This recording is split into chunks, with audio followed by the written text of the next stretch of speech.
पर यह नवरात्रे में जो शिव महापुराण की कथा शुरू हो रही है, नवरात्रे में जो शिव महापुराण की कथा को हम श्रवण करने के लिए बैठे हैं, इसमें हमारा एक संशय और मिटना चाहिए कि चैत्र नवरात्रे में, शरदीय नवरात्रे में, आषाढ़ी नवरात्रे में, पौष नवरात्रे में हम शंकर की, हम जगत जननी जगदम्बा की जब स्थापना करते हैं, या हम नूतन घर का प्रवेश करते हैं, या गणेश जी की स्थापना करते हैं, या कोई दुकान को प्रवेश करते हैं, या कोई शुभ कार्य करने के लिए अग्रण्य होते हैं, तो हम कलश की स्थापना क्यों करते हैं? आज शिव महापुराण में शुरुआत में अपन शिव और पार्वती की यही संवाद को लेकर चलते हैं।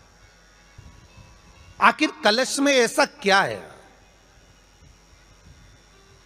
कलश के अंदर आखिर ऐसा क्या विराजमान है कि 33 कोटि देवता उस कलश के अंदर आकर बैठ जाते हैं महाराज?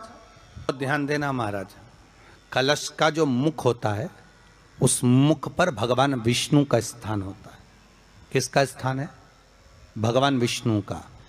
थोड़ा सा नीचे आओगे, जहां से कलश का मुख दबा हुआ होता है, वह जगह भगवान स्वयं शिव की होती है। किसकी जगह है? भगवान शंकर की। कलश का अग्रभाग, नीचे का भाग जहां से फैला हुआ होता है, वहां ब्रह्मा का आधिपत्य स्थापित होता है। फिर कलश का जो नीचे का भाग होता है, वो भगवान शिव और शक्ति का स्थान होता है। कलश के बाहरी भाग में, जहां पर बाहर का हिस्सा होता है, उस कलश के बाहरी भाग में 33 कोटि देवताओं को भगवान शंकर ने लाकर विराजमान किया होता है। महाराज भगवान शंकर 33 कोटि देवताओं को निमंत्रण देकर उस कलश में विराजमान कर दिया।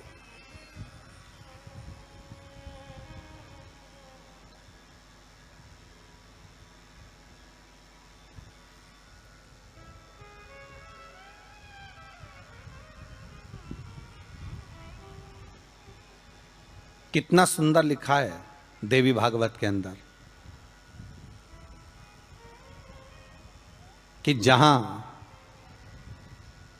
कलश की स्थापना होती है, उस जगह पर किसी देवताओं को बुलाने की जरूरत नहीं होती। 33 कोटि देवता उस जगह पर स्वतः विराजमान हो जाते हैं। स्वयं 33 कोटि देवता स्वयं वहां विराजमान। और कितनी महत्वता कलश की महाराज। आप लोगों से भी निवेदन है, चैत्रीय प्रतिपदा है आज, जिनके घर में ज्यादा रोग हो, बीमारी हो, ज्यादा तकलीफें आ रही हो, कष्ट बढ़ रहा हो, बीमारियां बढ़ रही हो, या भय लग रहा हो, डर लग रहा हो, हृदय चित्त में कहीं ना कहीं आपको भय का भान हो रहा हो, तो एक लोटा पानी, एक कलश में जल भर कर रख लीजिए और रात भर उसको रखे रहने दो। नवरात्र चल रहा है, उस कलश को रात भर रखकर सुबह सुबह उस कलश में एक बेलपत्र डालकर उस जल को नीम के पेड़ के नीचे, जहां चैत्री नवरात्रे में नीम के पेड़ के नीचे सारी विद्याएं, आद्य शक्तियां, सारी देवी उस नीम के पेड़ के नीचे विराजमान रहती हैं। उस कलश में एक बेलपत्र डालकर रात भर रखकर उस जल को पूरे घर में घुमाकर उस नीम के पेड़ के नीचे समर्पित कर दीजिए महाराज। घर में भय लगना बंद हो जाएगा, कोई बड़ी बीमारी आपको घेरेगी नहीं, और उस बीमारी से, उस रोग से आप मुक्त रहेंगे। उस बीमारी से, उस रोग से आप मुक्त पाएंगे, वो बीमारी आपको घेर नहीं पाएगी। कलश का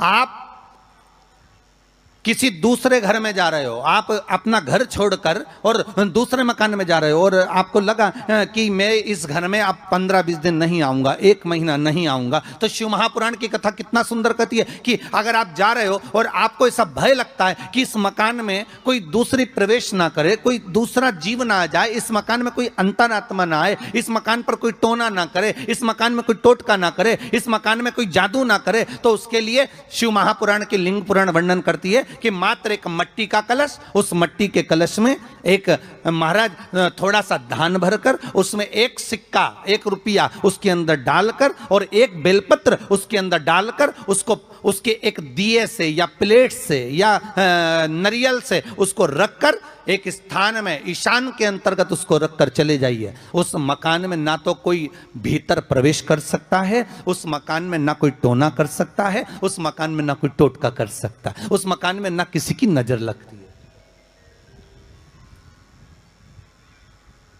और वो पात्र कोई दूसरा नहीं होना, वो पात्र होना चाहिए मट्टी का कलश। मट्टी के कलश की बड़ी महत्वता है। अब तो थोड़ा सा महाराज हो गया कि लोग हम मट्टी का कलश अगर तुम दोगे भी तो ब्राह्मण क्या काम में लेगा, तो ब्राह्मण जन कह देते हैं थोड़ा तांबे के 4 कलश लेकर आइए हो, तुम जरा स्टील के 5 कलश लेकर आइए, आप तुम तांबे के या ये बर्तन लेकर आइए। पहले इसका प्रमाण नहीं था, पहले प्रमाण था केवल मट्टी का कलश। स्थापना जो थी वो मट्टी का कलश, विराजमानता थी मट्टी का कलश, जिसका निर्माण स्वयं भगवान शिव शंकर, भगवान शंभु, भगवान त्रिकालदर्शी कैलाशी स्वयं लिंग पुराण के अंतर्गत शास्त्र वर्णन करता है कि जिसमें सुंदर शिवलिंग की स्थापना करी गई, शिवलिंग का निर्माण करने के लिए भगवान ने, और स्कंद पुराण में भी आता है, यही बात शिव महापुराण में भी आती है। और आपको पहले भी कथा में कहा कि ब्राह्मण सफेद मट्टी का शिवलिंग बना, पहले भी कथा में कहा, आज फिर कह रहा है। क्षत्रिय लाल मट्टी का शिवलिंग बना, वैश्य पीली मट्टी का शिवलिंग बना, शूद्र काली मिट्टी का शिवलिंग का निर्माण।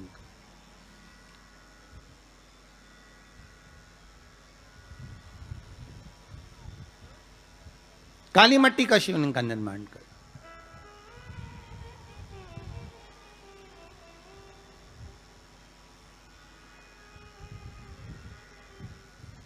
एक बहुत अच्छी बात कहें, अगर आप लोगों को अच्छा लगे तो अपनी जिंदगी में उतारना, ना अच्छा लगे तो उसको छोड़ देना, ठीक है। जितने लोग भी कथा सुन रहे हो बहुत ध्यान देना। ये जो पानी पीने का जो मटका होता है ना, जिसको हमारे यहाँ कलश कहा जाता है, हंडा कहा जाता है, जिसको हमारे यहाँ परिंडा कहा जाता है, मटका कहा जाता है, तो पहले जो मटका चलता था वो लाल कलर का चलता था, ठीक है। उस पर कलाकृति करते थे लोग, उस पर डिजाइन करते थे। आपके यहाँ भी होगा, जितने लोग कथा सुन रहे हो ना, आपके यहाँ भी मटका होगा, लाल कलर का चलता था। अभी अभी जो मटका चल रहा है ना, उसका कलर चेंज कर दिया गया। कौन सा कलर का हो गया? वो काले कलर का बेचने लगे। तो वो बेचने वाला क्या कहता है कि साहब ये सफेद, ये लाल जो मटका है ना, इस मटके से मजबूत अगर कोई मटका है तो वो काला है। बोलो सही है कि गलत है? अरे बोलो तो सही है ना। आप कभी जाओगे बाजार तो कह देगा, कुमार भी कह देगा, ये जो मटका है ना लाल वाला, इस लाल वाले मटके से मजबूत ये काला वाला मटका है, ये काला मटका है। और महाराज इससे पानी ज्यादा ठंडा ये कर देगा। पर शिव महापुराण की कथा, लिंग पुराण की कथा कहती है, और अगर आपने बैसाख मास की कथा को श्रवण कराओ, बैसाख की